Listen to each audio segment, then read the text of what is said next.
Bonjour, 新年快乐, bonne année. J'espère que vous avez aimé le best-of du mois dernier.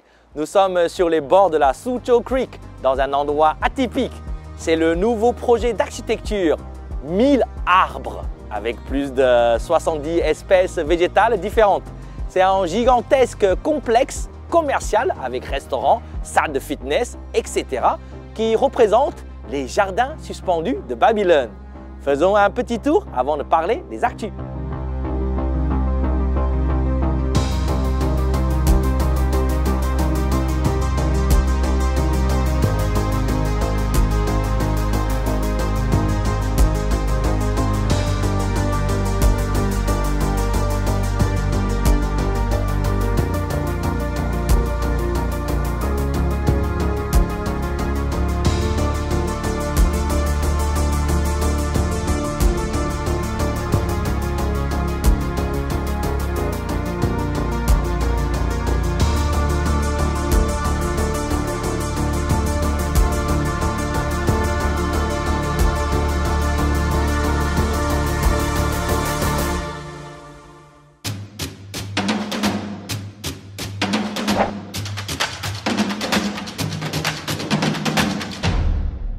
Comme la tradition le veut, on commence avec chaque nouvelle année de bonnes résolutions. Quelles sont vos résolutions pour le nouvel an?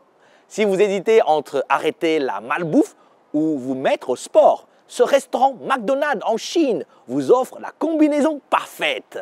Dégustez votre burger préféré en faisant du vélo. Mais bon, pour éliminer un Big Mac, il faudra pédaler longtemps, hein? On a l'habitude en Chine d'avoir des façades assez exceptionnelles. Écran géant qui donne l'illusion qu'un requin vous attaque. Ou bien cette sculpture d'éléphant en acier qui a l'air de sortir du mur pour vous foncer dessus. Je ne sais pas si c'est la meilleure façon d'attirer le client. En tout cas, pour sa nouvelle boutique à Shanghai, la marque de luxe Bulgari a choisi de rendre hommage à la culture chinoise. Regardez, on croirait du jade, non? Eh bien non. Ce matériau provient de bouteilles de champagne recyclées. Vous trouvez ça beau, vous aussi? Bon, là, à Shanghai, ils sont givrés, comme vous dites. Comme s'il ne faisait pas assez froid. Un restaurateur vous propose de vous faire vivre l'expérience de l'hiver à Harbin. Je vous rappelle, c'est une ville du nord-est de la Chine, réputée pour son festival de sculpture sur glace. D'accord, vous me direz, il va faire quoi? Construire un chalet et allumer un bon feu de bois? Pas du tout, et même plutôt l'inverse. Chez M-Mix, on amène la neige à l'intérieur du restaurant. Pour les courageux, ce restaurant se trouve à Minhang.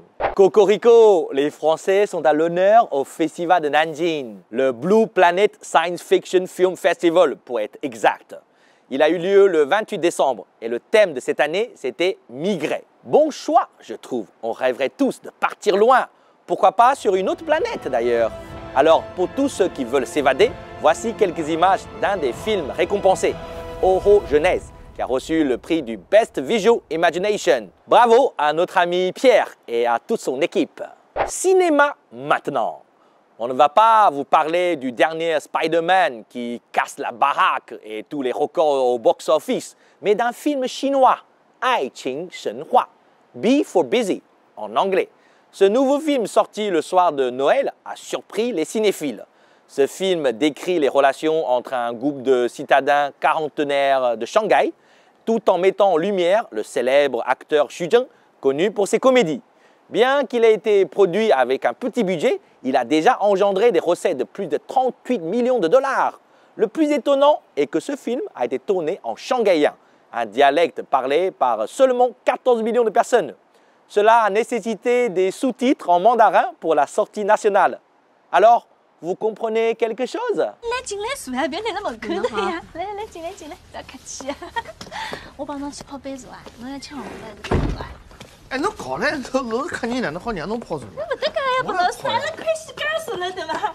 那么我来打水，拿住，不要客气啊，数。你说。 Il y a quelque temps, je vous parlais de l'exposition Jurassic World de passage à Shanghai. Depuis, une découverte scientifique a chamboulé le monde des dinosaures. Fin décembre, des scientifiques ont révélé avoir trouvé un embryon de dinosaure prêt à éclore.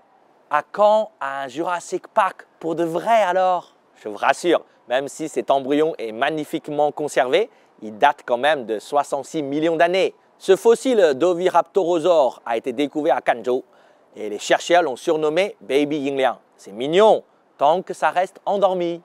Culture à présent, plus précisément littérature. Si vous avez envie de frissonner et de vous retrouver plongé dans la vie de Shanghai, je vous conseille le dernier roman de Cai Jun, auteur célèbre qui a déjà vendu 15 millions d'exemplaires. Eh ben oui, c'est la Chine. Les auteurs célèbres ici, ils vendent des millions de livres. Son dernier roman, Comme hier, nous plonge dans une enquête passionnante. Mais je ne vous en dis pas plus. Le trailer vous explique tout.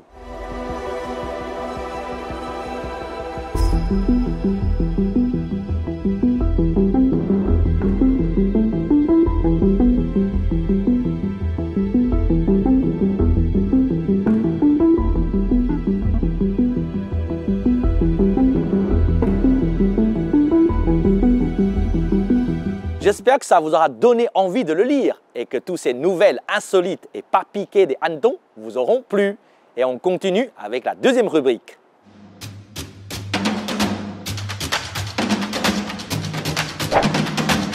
Le xiangsheng est une forme particulière d'humour très populaire en Chine depuis des siècles. Son format est simple. C'est toujours deux comédiens qui interagissent l'un avec l'autre, tout en faisant des blagues. Avec le développement d'Internet et des réseaux sociaux, les jeunes Chinois découvrent une nouvelle forme d'humour, le talk show comique, ou plutôt le stand-up comedy. Aujourd'hui, dans Zoom sur le net, on vous explique ce phénomène grandissant en Chine. Dans la première décennie du 21e siècle, pour une meilleure audience, les chaînes de télé chinoises ont fait des efforts pour diffuser divers talk shows à l'américaine. Mais la plupart de ces émissions étaient des interviews de personnalités connues. L'aspect comique n'était pas au rendez-vous, même s'il y avait une vraie volonté de divertir.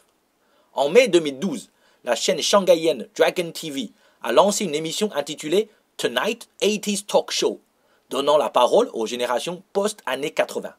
L'émission aborde des problèmes et phénomènes sociaux qui préoccupent les jeunes tout en offrant des moments de rire. L'animateur Wang Zijian fait partie d'une nouvelle génération de comiques de xiangsheng. Il mélange subtilement l'humour traditionnel chinois avec le style du one-man show américain. Ce mariage de deux humours a connu un immense succès auprès du public.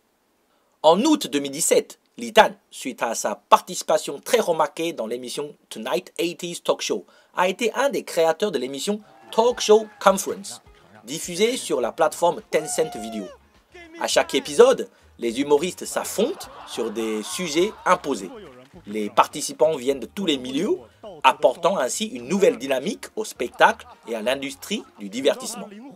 Ils expriment leur point de vue avec humour et déconstruisent le monde par leurs blagues. En 2021, fort de son succès, la saison 4 de l'émission Talk Show Conference est au cœur des discussions sur Weibo, le Twitter chinois. Voici les humoristes les plus populaires de l'émission. Hu Lan, connu pour son excellente plume, lance souvent des punchlines incroyables. Un vrai talent, une sorte de déproche chinois. Yang Li, surnommée la reine des mots, ose aborder des questions controversées sur le genre. C'est notre Blanche Gardin.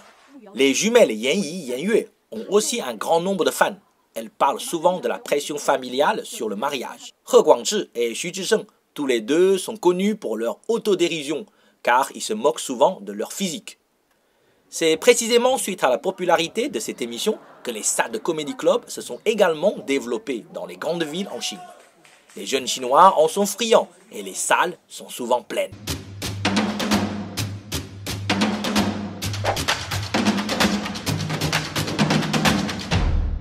Après avoir passé de bonnes fêtes de fin d'année en famille et avec des amis, nous avons rechargé les batteries et nous avons le cœur rempli de joie.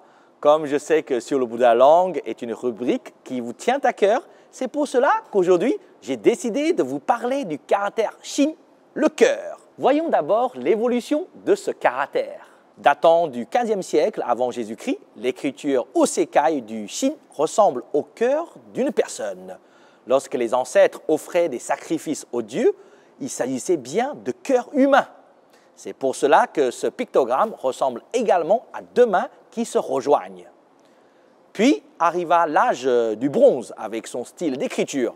On a ajouté des artères et des veines.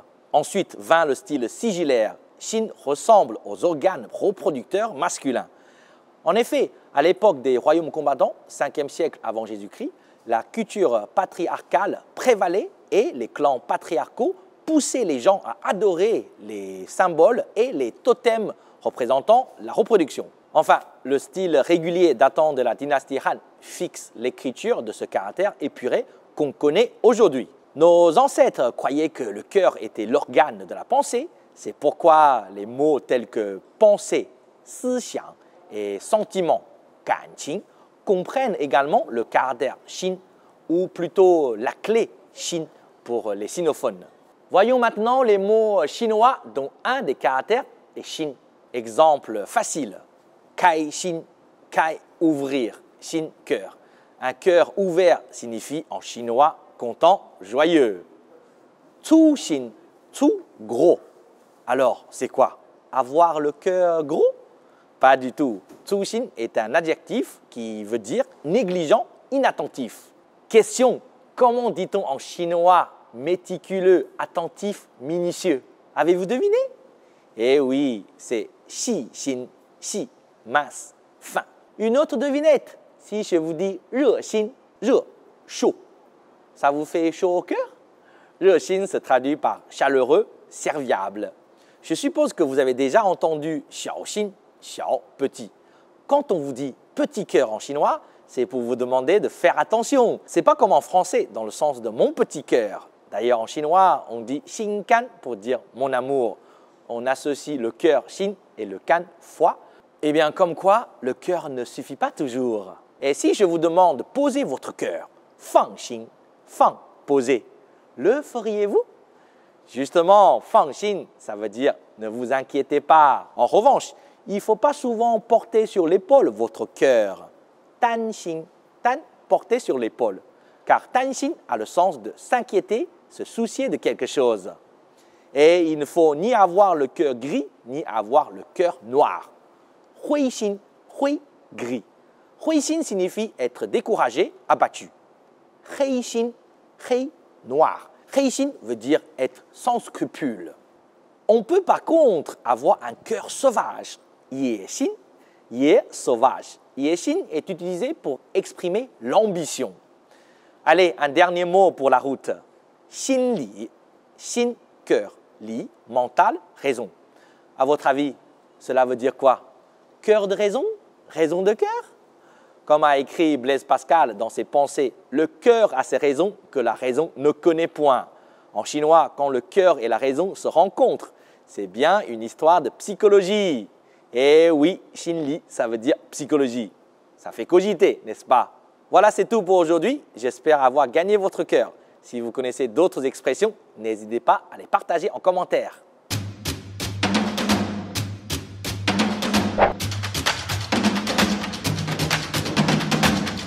Salut Nicolas. Bonjour Lisson, comment ça va? Ça va bien et toi? Très bien, merci. Dis-moi, pourquoi tu m'as donné rendez-vous ici? Le Wabadaichu, c'est quand même le plus haut pont d'acier d'Asie et je trouve que ça me rappelle que je ne suis pas le premier étranger qui est venu ici. C'est un bon bridge entre la culture française et chinoise. Voilà. Et je souhaiterais t'emmener dans ce petit café qui est mon café favori du moment sur la Suzhou. Donc si tu veux bien, on va aller boire un café ensemble. Ok, super, allons-y. Bonjour, je suis Nicolas Coster, j'ai 42 ans, je suis originaire d'Épinal dans les Vosges. Ça fait plus de 15 ans que je suis en Chine. J'ai fondé Coster Associates, un cabinet d'avocats d'affaires depuis 6 ans. Et je suis encore là pour une dizaine d'années. Une image d'Épinal ou une affiche publicitaire chinoise des années 20? Alors quand j'étais jeune, j'aurais dit les images d'Épinal, puisque les images d'Épinal, c'est quelque chose qui est connu dans la littérature par la plupart des Français, mais ils ne savent pas ce que c'est. À l'origine, c'était des images religieuses, et puis après, c'est devenu des petits rectangles où on cachait des petits personnages à col croquant, des lièvres, des vaches dans les images, et il fallait les chercher en les tournant dans tous les sens. Après, je suis arrivé en Chine, j'ai découvert les images publicitaires des années 30. On voit ces magnifiques champs aniennes en Qibao. Voilà, je ne connaissais pas la Qibao quand j'étais en France, et maintenant, je suis un amoureux de la Qibao, donc je dirais l'image publicitaire. Le patois lorrain ou le dialecte de Shanghai? En Lorraine, il y a les Vosges, il y a la Meurthe-et-Moselle, il y a la Moselle. Donc moi, je suis vosgien, donc je connais le patois vosgien. Par exemple, dans les Vosges, on dit schliter quand on est de la montagne. Donc schliter, ça veut dire glisser. Après, j'ai un amour propre pour le patois, le patois de Shanghai, le dialecte de Shanghai, puisque ma femme étant de Shanghai et mes enfants parlant shanghairois à la maison, donc le dialecte local, j'entends parler chant-et-roi tous les jours à la maison. J'avoue que j'ai un amour tout particulier pour cette langue. Le Munster ou le Chotofu, le tofu puant? Alors, je suis un amoureux du Munster, mais comme ça fait 3 ans que je n'ai pas pu rentrer en France, j'avoue que j'ai oublié le goût. Par contre, je suis un des rares étrangers, voire le seul, qui adore le Chotofu, donc le tofu puant, sachant qu'il y a le blanc et le noir, et je suis vraiment amoureux du noir. Voilà. La Moselle ou le Suzhou Creek, Suzhou River? Ah, alors la Moselle, c'est une rivière pour ceux qui ne connaissent pas. Hein, la Moselle, c'est la rivière qui traverse Épinal et une partie de la Lorraine. La Suzhou, c'est la rivière qui vient se jeter dans le Huangpu. Je suis un amoureux de la Suzhou.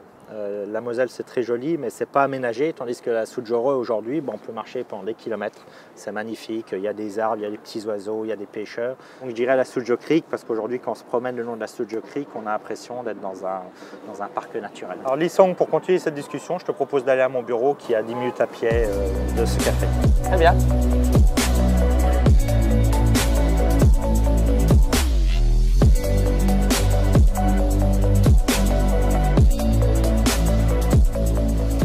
Quand est-ce que tu es venu en Chine pour la première fois? La première fois que je suis venu en Chine, c'était en décembre 2003. C'était à l'aéroport de Pudong, il n'y avait qu'un seul terminal de mémoire à l'époque.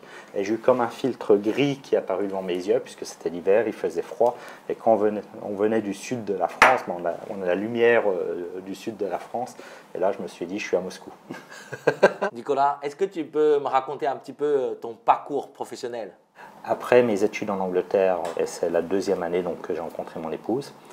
Et après ça, je suis rentré en France, donc à Aix-en-Provence, pour passer le DESS DGCE, le droit des affaires internationales. Et là, j'ai fait 1 an de stage en Chine parce que je savais que j'allais rester avec ma femme pour me spécialiser en droit des affaires chinois. Donc j'ai fait 1 an de stage, 6 mois en cabinet chinois d'avocat et 6 mois en cabinet français.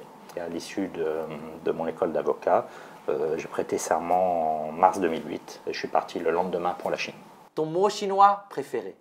Alors, j'ai pas de mot chinois préféré, c'est plutôt une chanson. En fait, j'ai très vite compris quand je suis arrivé en Chine que c'était utile de pouvoir chanter dans un karaoké.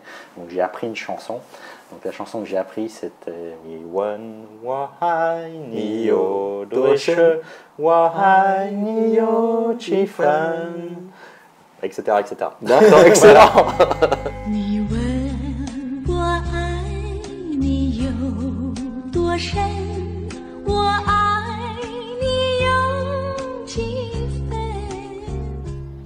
Une ville chinoise qui t'intrigue? J'y suis allé 2-3 fois, c'est Chongqing. C'est la plus grande ville du monde, c'est 35 millions d'habitants. C'est une ville où il n'y a pas de vélo parce que tu ne peux pas faire du vélo quand les pentes sont comme ça. C'est la vice-capitale de la Chine et il y a une ambiance, il y a une énergie dans cette ville qui est incroyable avec les téléphériques qui traversent les 2 rivières qui se recoupent, des hot pots fabuleux si on aime épicé. Donc j'aime beaucoup Chongqing. D'après toi, est-ce qu'on exerce de la même manière le métier d'avocat en France et en Chine? Alors, il y a probablement des spécificités, mais en toute franchise, la structuration des avocats chinois et des avocats français est quand même très similaire. Il y a un barreau en Chine, il y a un barreau en France. Le concours d'avocat chinois est très difficile à obtenir comme le concours d'avocat français. Bien entendu, il y a des spécificités culturelles. Par exemple, on n'a pas vraiment de jurisprudence en Chine, alors qu'en France, on étudie énormément la jurisprudence. Donc c'est vrai que la pratique peut varier. Probablement les avocats français sont un peu plus pushy vis-à-vis du juge français que les avocats chinois. Bon, en règle générale, c'est quand même très similaire. Quelles sont les évolutions des activités juridiques que tu as pu constater depuis ton arrivée en Chine? Alors quand je suis arrivé en Chine la première fois à l'origine, les avocats étrangers constituaient des bureaux de représentation, des sociétés d'investissement 100% étrangers, ce qu'on appelle des WOFI, des sociétés sous forme de joint venture avec un co-investisseur chinois. Aujourd'hui, on constitue une société de droit chinois, peu importe qu'on soit investisseur étranger ou investisseur chinois. Donc il n'y a plus de discrimination entre les investisseurs étrangers et les investisseurs chinois, ça a été unifié. Le droit chinois c'est extrêmement complexifié, c'est-à-dire il y a beaucoup plus de réglementation, c'est beaucoup plus technique, donc il y a un travail législatif et réglementaire qui est énorme par les autorités chinoises. Donc c'est vrai qu'aujourd'hui, le droit chinois est beaucoup plus technique qu'avant. Quels sont les défis pour une entreprise étrangère en termes de droit? Quels sont tes conseils pour les surmonter? Aujourd'hui, la Chine s'est extrêmement complexifiée et ils appliquent le droit. C'est-à-dire, ce qui était possible de faire il y a 10 ans, c'est plus possible de le faire. Donc ce qu'on était capable de faire en disant, la Chine, oui, ça se passe comme ça, il n'y a pas vraiment de règles, etc. C'est faux aujourd'hui. Les règles sont appliquées et s'il y a une dénonciation, s'il y a une action, ça sera appliqué. Et donc, et ce qui est rigolo, c'est qu'en fait, je me rends compte qu'il y a beaucoup de Chinois qui n'ont pas acquis cette nouvelle Chine. Donc en fait, la nouvelle Chine, c'est difficile, c'est généralement plus difficile pour les Chinois que pour les étrangers. Aurais-tu un dernier conseil à donner à un futur avocat français qui souhaite exercer en Chine? Alors moi, le meilleur conseil que je puisse lui donner, alors, je sais bien que c'est difficile, mais c'est de venir en Chine, pratiquer au moins pendant 1 an, de se confronter en stage dans un cabinet chinois, un cabinet étranger, de faire un vrai stage d'1 an et de se projeter sur 6 à 10 ans dans sa carrière professionnelle en Chine. Ça ne sert à rien qu'il vienne que pour 3 ans, et même 6 ans c'est plutôt court parce qu'il sera opérationnel au bout de 3 ans et au bout de 6 ans il pourra donner son maximum. Comment tu vois ta vie par la suite? Est-ce que tu resteras toujours en Chine ou tu retourneras un jour en France? L'idéal aujourd'hui, quand je rentre en France, je suis très content de rentrer en France, de voir la famille, les amis pendant 2 ou 3 semaines. Et après j'ai envie de rentrer à Shanghai parce que vraiment je considère que Shanghai c'est chez moi. Donc je pense que l'idéal quand on sera à la retraite, c'est d'être capable de faire 6 mois en France, 6 mois en Chine et de voyager entre les deux. Eh bien Nicolas, merci, c'était super sympa. Merci pour ton accueil encore. Merci d'être venu. Eh bien, je voudrais savoir comment on peut te trouver. Sur mon site internet www.costaassociates.com. Eh bien, sur ce, je te laisse. C'est vrai. C'est vrai, Bye bye. à la shanghaïenne. Exactement. Ciao. Voilà, c'est déjà la fin de cette émission. J'espère que ça vous a plu. Eh bien, nous, on se retrouve dans 1 mois pour célébrer l'année du tigre ensemble. Allez, à bientôt.